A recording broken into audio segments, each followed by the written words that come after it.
Well, hello everyone. Welcome to the Formula G Show Season 2. This week we are in Norway, and man, Calamity, what a week it was in Norway. Yeah, lots and lots of high scores were basically not only being in the wrong place, but also just being slightly off when pinpointing could have cost you a lot of points. In the feature race, especially, the sprint race was a bit more like the usual. But yeah, we'll see Mhm. in a few seconds. Yeah, Norway very long and skinny, which can prove to be a bit of a problem, but we didn't have any of those really issues at all. Lots of locations with good signs. We weren't in the middle of nowhere on a small island. So definitely the Geoguessr gods were kind to us this week. So yeah, let's take a look at those feature race locations. Everybody did really well on. Round one is down there near, sort of near Oslo in the southern part of the country. We're actually along a lakeside just off the E134 Calamity. Yeah, we're near Lake Totak on the Road 362. There is not really any kind of information all too close to the south, but to the north, pretty much around one corner, and you'd found the sign for the 362. Which, again, sometimes you're like, okay, you gotta just continue your path if you've chosen one. But this is a good example for why sometimes, okay, if you've got one direction for 3 minutes and it doesn't look like it's getting better, just try the other one as well. Mm-hmm. Um, Especially in scenarios like this where, you're around a lake, probably there's not going to be a dead end anytime soon in the other way either. Most of the people found this one relatively easily. There is just, well, three people actually who dropped a few points, and you dropped one. Yeah, just a little bit too far up the road in my pinpointing there.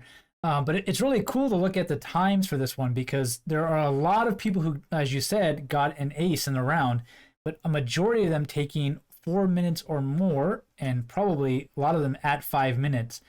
So I think those people are the ones who probably went the wrong direction for a good 2, 3, 4 minutes and then turned around, found that sign, and did a lot of scanning Yeah, it's and pretty saved much themselves an ace at the end. it's So, relatively interestingly split. Yeah, you've got a few mhm. people who are around like the 2 minute mark, where you can assume, okay, they probably went north from the start, found the sign, found the location on the map pretty quickly. Then you've got a lot of people around sort of like the 3.5 minutes, 4 minutes mark, where you can assume they probably went south and then eventually decided to turn around, or went north and, took longer to find what they needed on the map. And then you've got the Mhm. people who took almost 5 minutes or did take 5 minutes, who probably either just went south the entire time and eventually found something useful, or just spent a lot of time trying to pinpoint it and searching for it. Mhm. Yeah, definitely interesting indeed. Round two saw us in a suburb of Trondheim, a pretty major metropolitan area. Lots of info, including a train station not too far away in this one. Yeah, people who know me know how much I hate suburbs. Therefore, I also hated this round. I pretty quickly found my way, I think, to a major highway, but all of the Yeah. signs there were just towards either Trondheim or some other suburbs, and none of it had distances on it. There were also no, like you usually have in Norway with the 3-digit white roads. None of Mhm. them, obviously, because you're in suburb hell, so there are no roads like that. So pretty much all you had to do was look somewhere in. As Trondheim surprisingly has is quite expansive like that. So you Mhm. had quite a big area to search until you hopefully eventually found one of the bigger roads.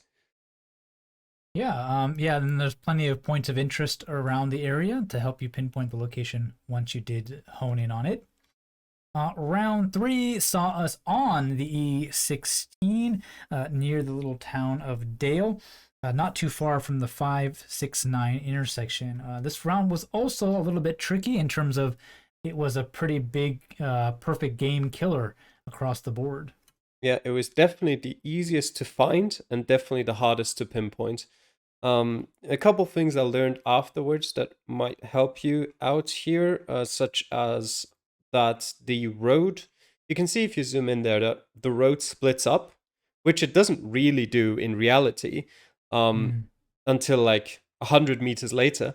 But the road markings change. It goes from like just it's not really dotted. but you know what I mean, like a striped line to like a line that's just fully like with no gaps around where the split in the map shows up. That is Mm. something you could have used to help you pinpoint, as well as a river in quotation marks to the south, which was basically just no water, but something that looked like a river could run through it. That I know you used to help yourself pinpoint. Yeah. But yeah, Yeah. a lot of points were dropped there, not in terms of quantity, but in terms of how many people dropped one or two. Mhm. For that one.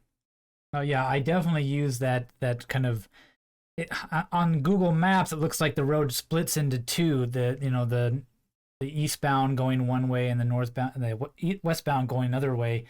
But it doesn't really look like that in the view. But I just assumed that it would look something like the map, and you know was close enough not to drop a point. Thankfully, in that one.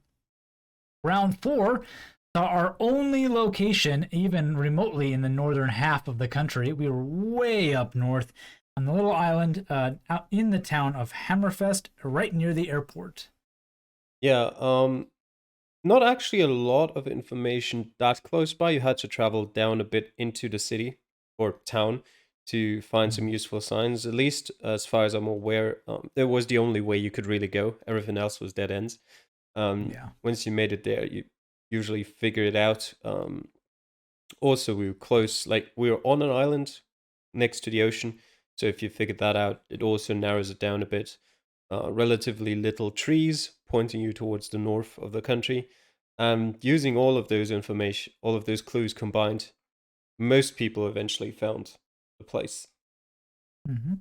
Yeah, and again, with 5 minutes, it's not too bad. Just start at the north, keep scanning, and you'll find it. Finally, round five, again back down to the southern part of the country, not too far from our sprint race location in Oslo. We were off the 134 again, like round one, on the 40, right across from a golf course, near Skollenberg. Yep. Borg. Sorry, my German pronunciation coming in effect. Yeah, Skarnberg. And if you combined both pinpoint ability and how quick you would find the location, this one was probably the easiest out of all of them. Mm. Most people finding it around 2 to 3 minutes. And yeah, there were, I think, I don't even remember, I think I traveled north and found signs towards both which road we're on and some other cities in quite some distance, I think 20 and 80 kilometers or something, relatively quickly. And then we started right on an intersection with a small side road that had a name, which pretty much guaranteed that you'd be able to pinpoint it. The only difficult part that one person fell for was that there's two roads of the same name right next to each other, which Mm. is not a problem if you spend the time confirming that it is the right location, because, you know, the road layout is slightly different. But if you're just hasty, if you're still on a 25k potentially, and you want to be as quick as possible to get the bonus points, I can see how you'd mess that one up. Mm-hmm. Yeah, and actually, the only person it really hurt was Ein Arglu, who was Yep. on a perfect game, rushed it, and was at the wrong road. Everybody else getting an ace on that round. Yep. Yeah, it was a loop. So it was one road, but it loops around and kind of forms an intersection twice with the 40, which could have tricked people. And it definitely got one person at least on that one, unfortunately for that.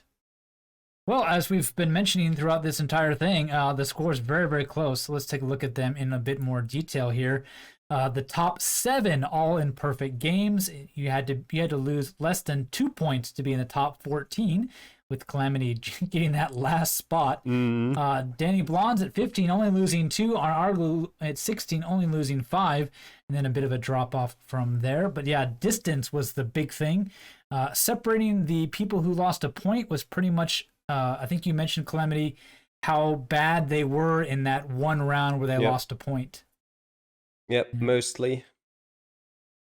Yeah, Xander, Mr. Blue, and Orpheus taking our podium, which is a bit of a shakeup from last time. Boxa not in the podium this week. Mr. Blue, though, does keep his spot in that top 3.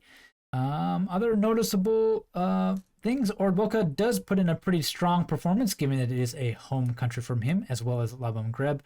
Just dropping a point there. Calamity, your teammate, Moist Flubber, just beating you out by a bit of a distance. You next to each other there. Not my No, you're not teammate, but okay. teammates. That's right.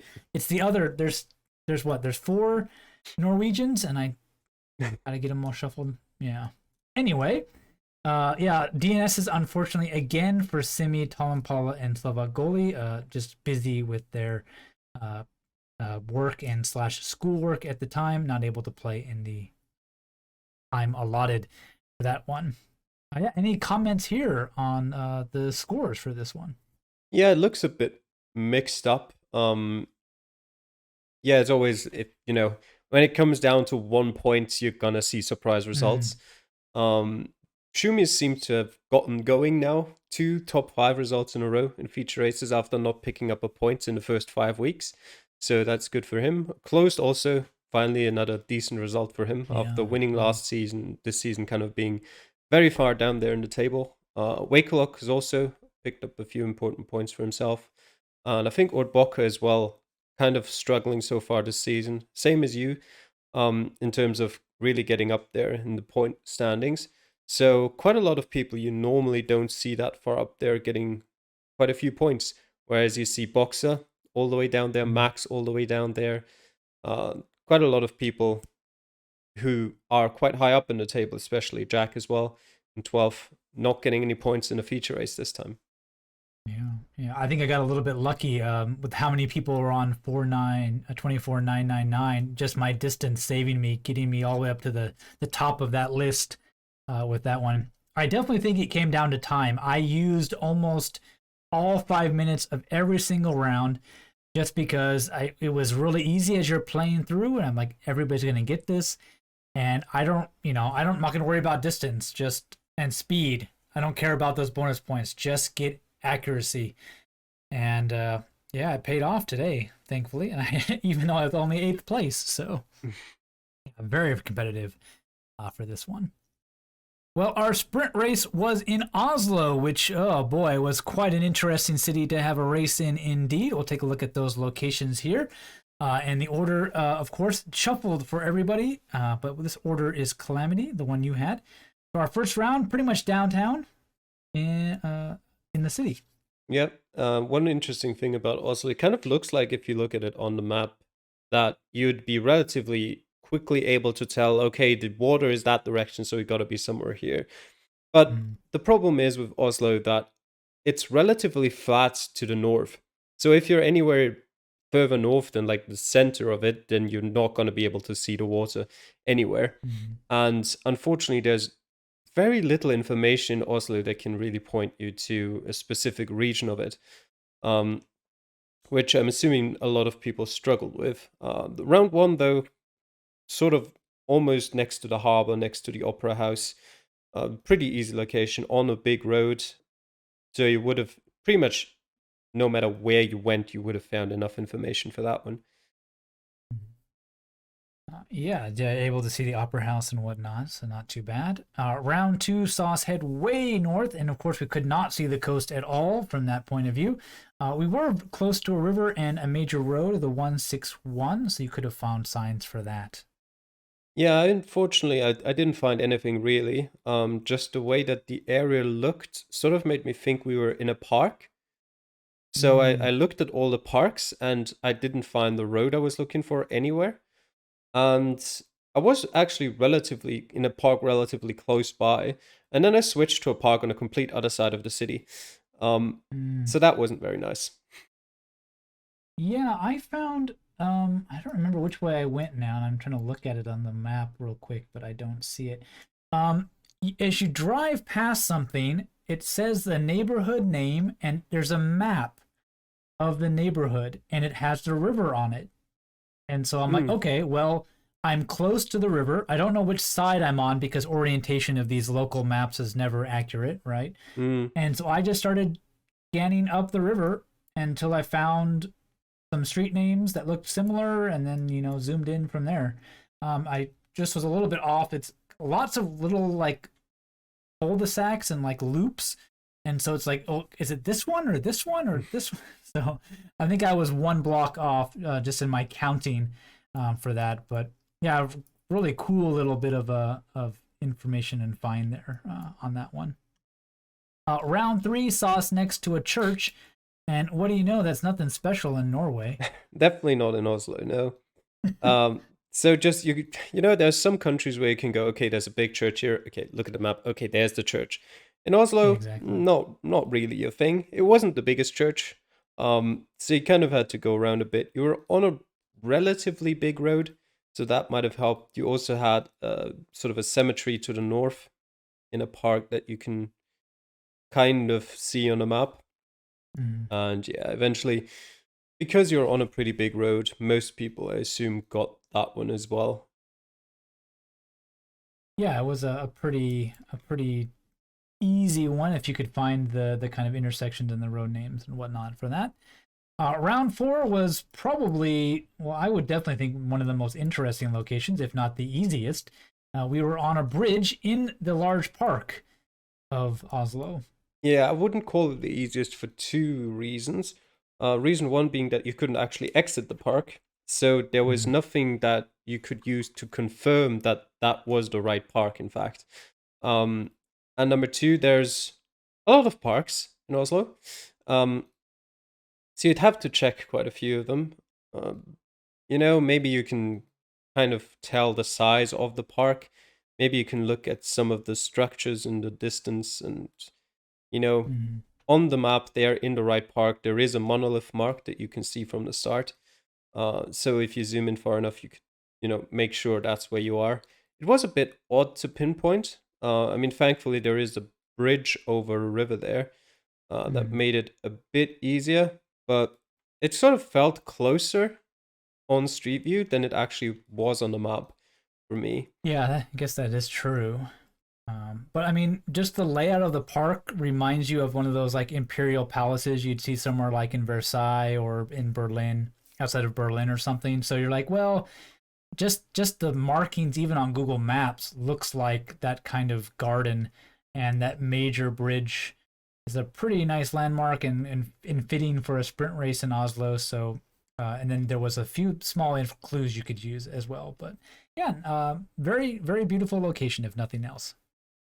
Round 5 saw us south of the city and just on the edge, overlooking the water to the west and a bit of train tracks to our east. Yeah, the easiest round for me, definitely. Apparently not for you, as you've told me earlier, because it was the Yeah. only round where you could immediately see the water. You can judge based on where it was, where you had to be, and then you just travel a bit to see which road you're on. And there you go. Very easy to pinpoint as well because you started in a bit of a turn. And Mm. yeah, that's it pretty much. Yeah, I was just, under the time pressure. I was like zooming in that area and oh, it's a nice big road. It must be the E18 and the train tracks are on the wrong side, and so I just totally just lost it from there and I was like, what's going on? And didn't even occur to me that 100 meters away, another road with tracks on the right side. That's why we So, that's why we don't yeah. assume which road we're on. That's why we go look for the road name. Yeah. Yeah, it's just under the time pressures of, I think we had like I think I had like around 2 minutes to do it, just really trying to move. And that's one reason why I like the 4 or 5 minute timers, because 2 minutes, my brain can get a little flustered there. So yeah, but again, pretty good spattering of locations. I would say we were in a couple different corners of the city as well as near a few landmarks. So Mhm. a good tour of Oslo for our drivers this week. But I definitely think that Oslo, unlike the last couple cities we've had, where there are like district names on the actual road signs to help you pinpoint, as we'll take a look at these scores, there were some very distinctive breakpoints Yeah. for a lot of people. As we can see, top 3, Laban Greb, Moist Flubber, and still this Nick getting aces, perfect games in this one. Xander also perfect game, but missing out on that podium. But then breakpoints around 20,000, around 15,000, and around 10,000 for our drivers here at Calamity. Yeah, Oslo is a very small city in comparison to some of the other cities we've already played. So basically, and as well as that, unlike some other cities, Oslo doesn't really give you any information, as I said earlier, about suburbs. Mm-hmm. So it's very likely that either you'll get the location or you don't get the location. And if you don't get the location, you pretty much don't get any points. I was a bit unlucky there. As I said earlier, I was much closer to the right location the one round I missed and then switched over to the other side. I would have been 7 for 8 otherwise. But, yep, nothing you can do. Yeah, definitely. You can see like you, Wakelock, probably Mr. Blue, and Wickholm as well, all probably finding 4 of the rounds and missing 1. Yep. People like me, Jack, M. the Baseman, probably finding 3 rounds and then missing 1, or missing 2, sorry, rather, for that. Shumi and Arglue finding 2, missing 3, that kind of thing. Probably an interesting thing here, Berryfishy Bear DNSing on his sprint race, although he did quite well in the feature race for that one. So only dropping a single point, so just forgetting to play his sprint race this week. A bit unfortunate for him. But again, Boxer recovers from his bad feature race here, and with the sprint race in 6th for that. Anything else worth noting here for these sprint race results? Kind of the one thing that immediately stood out to me is that while in the feature race it wasn't really a thing, in the sprint race you really saw the home advantage there with Lab and Grab and Moist Flubber in 1st and 2nd and Ordbocker in 5th coming in as well. Other than that, Steal the Snick has not had a very good season, so his first podium there is a really good thing for him. And yeah, other than that, kind of pretty mixed sprint and feature race results this time. Not a lot of overlap there, with the exception of Moist Flubber, who came 4th in the feature race. And no, that's the point standings I'm looking at. God damn it! You switched screens and I didn't notice. Sorry. No, Moist Flubber came 13th actually in the feature race. I remember looking at that. But yeah, close. There you go. Can you see him now? Yeah, I can see him now. Yeah, Xander doing well in both. 1st in the feature race, 4th in the sprint race. Closed also, getting points in both races. Not a lot of points, but points for sure. Orpheus the same for him. And I guess Carp as well, 2 points in the feature in the sprint race, 1 point in the feature race. That's also got to be frustrating a bit when you're like, I got points in both races and I come home with 3 points.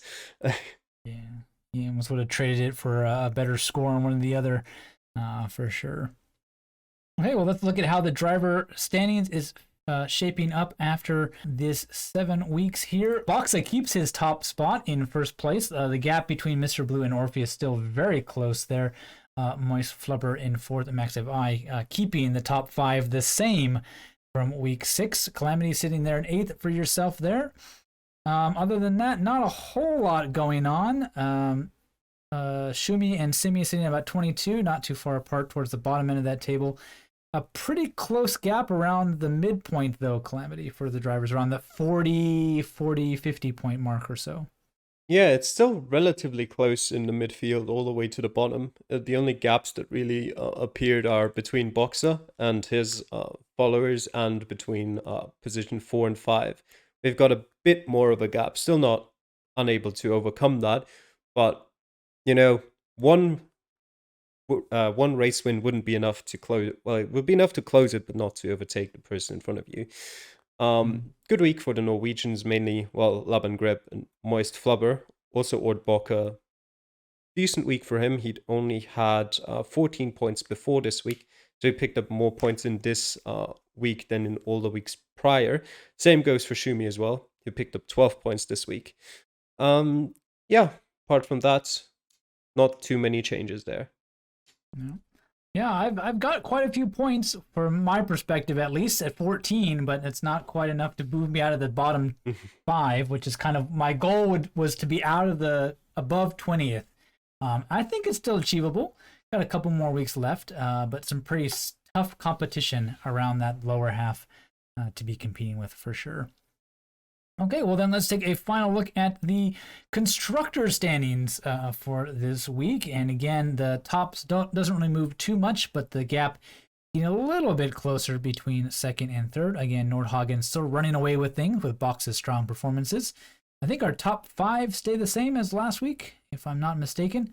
But things again, the middle of the pack teams getting very, very tight indeed. Yep, not a lot of points picked up by the top half of teams this week, or well, not quite, by the top 5 at least. Actually, funnily enough, second place, Chariot picked up 18 points, Scanstrom picked up 19 points, and Kazarevatsa picked up 19 points. So not a lot of movement there. All came a bit closer to Nordhagen, who only picked up 8 points this week, but with a 106-point gap. They got to speed it up a bit in catching up, otherwise they're not going to be anywhere close. Yeah, a lot of points for the teams that are lower down in the table. 30 for Cape, 37 for Orient, 28 for Opava. That made the whole bottom move up a bit and come closer to sort of the midfield up there. So it's still, even with only 3 weeks to go, technically it's even realistic still if they put up some great scores in the following weeks for anyone down there to get up to at least 4th place. Very nice. Well, we have another week up here. Again, only got a few more weeks left. We are in a very interesting place for our next week. As we take a look at this map, we are in South Africa. Average score of just under 14,000. Over 1,000 location has been played 695 times as of going to the presses, so to speak. And our feature race, sprint race, is in Johannesburg. A very interesting city, and I think you've already mentioned it, Calamity, in our kind of pre-show discussion. It is maybe the definition of suburban hell in terms of city planning. Yeah, it's not quite as bad as some US cities in the way that usually you can at least get out of the suburbs because they're not like basically big circles where you just drive around endlessly. But pretty much anywhere where you zoom in Johannesburg, you've got just roads upon roads everywhere.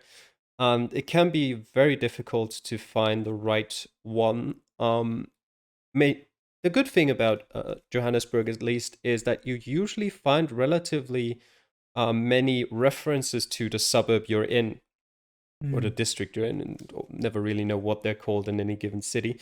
So if you find those, you might be able to help yourself with that. Although, again, there's probably like about 100 districts in Johannesburg.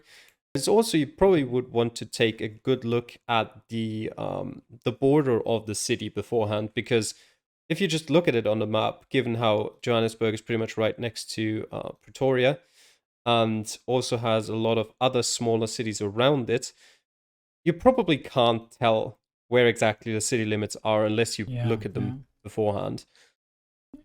Yeah, and the good thing is Google does show you those borders, so take a look at them and make sure you can remember just how far away you have to look at things when you're in that city, so you don't click outside of the actual city itself for that.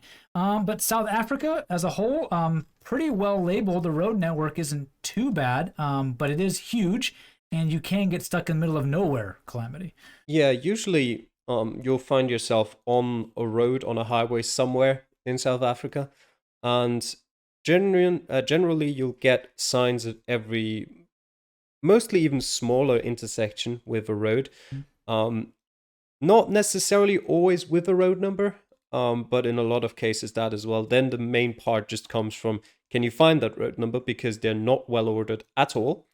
I think there is some system behind it, but the thing is that the roads are so long, almost all of them, that at some point, like, even if you had a system to start with, what's the point?